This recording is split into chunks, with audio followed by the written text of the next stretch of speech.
Transitioning to solar energy is a big decision, but with the right information, you can make a choice that benefits your home and your budget. In this video, I'll explain 3 types of connection to the grid, which mainly are the grid-tied connection and a string inverter, the hybrid system with a hybrid inverter, and storage without solar.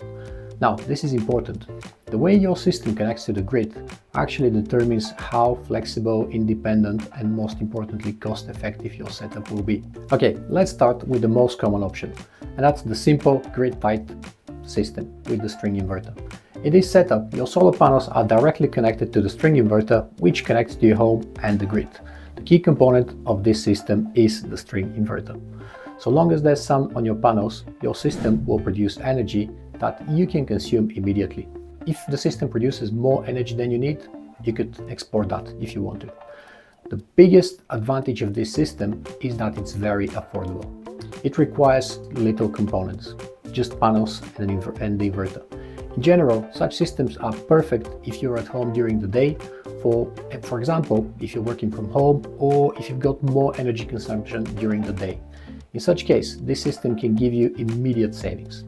But here's the catch. Grid-tied systems of this type don't support batteries, and they don't provide backup power. If there's a power outage, the system shuts down for safety reasons. This means that in order to maximize your gains from the system, you have to consume the energy as soon as it's produced during the day. To sum it up, the grid-tied system is ideal for you if you're looking for a simple, budget-friendly option to reduce your daytime electricity bills. Next up, let's move to the hybrid solar systems.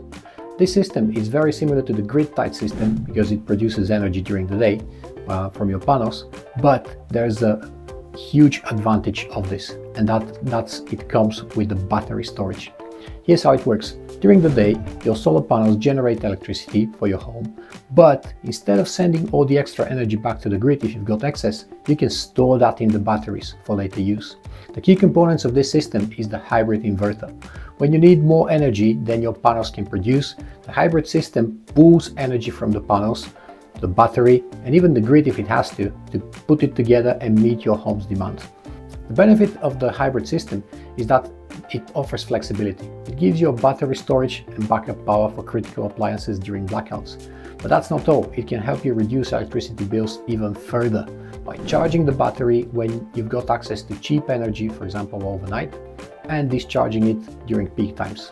The drawbacks of this system though is that it has higher upfront cost. The components, the batteries, everything is significantly more expensive than the grid-tied system. Also, this system takes much more space. It requires a good location to store the batteries and the inverter. To wrap it up, hybrid systems are perfect for those who want more control, backup power, and reduced reliance on the grid. Finally, let's look at the energy storage without solar. These systems can come as complete boxed AC coupled batteries or simply hybrid systems like the above, but without the solar panels. The most common use for such systems is charging batteries with cheap energy overnight, for example, and using it to meet your home's demand. They are also great for backup power supply. The major advantage of this system is that their components are usually very well designed and packaged, which means you've got a lot of option for space. You could fit these systems indoor, outdoor. They're made to endure any sort of conditions. So this gives you a lot of flexibility on where exactly you put these systems. The downside is that they can be more expensive than the standard grid-tied systems or the hybrid systems even, and some of them don't allow very easy extensibility into adding solar panels later, for example.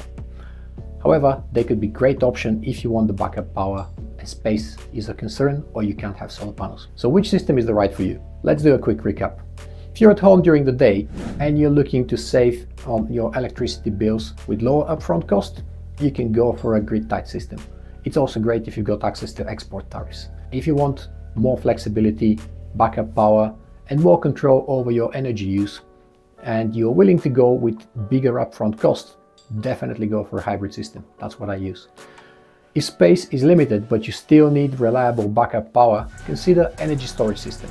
Remember, your choice depends on your energy needs, how much space you've got, and whether you want backup power or just want to save on your energy bills. Before you move on to making a decision, here are a few steps that you can take to be fully prepared for what's to come. Start by reviewing your electricity bills to understand your usage patterns and volume. This will help you choose a system that fits your need. Assess the space, determine whether you can install panels, determine whether you can host batteries in your home. Finally, consult with a professional if you're unsure. They can provide you personalized advice based on your home layout, local regulations, and energy goals. And hopefully, after seeing this video, you'll be much better prepared to have a conversation with an installer. I hope this video helped you understand how the solar systems connect to the grid and to your home, and most importantly, which option might be best for you. If you found this video useful, don't forget to like and subscribe to the channel. If you have any questions, drop them in the comment section below. Thank you for watching and see you in the next one.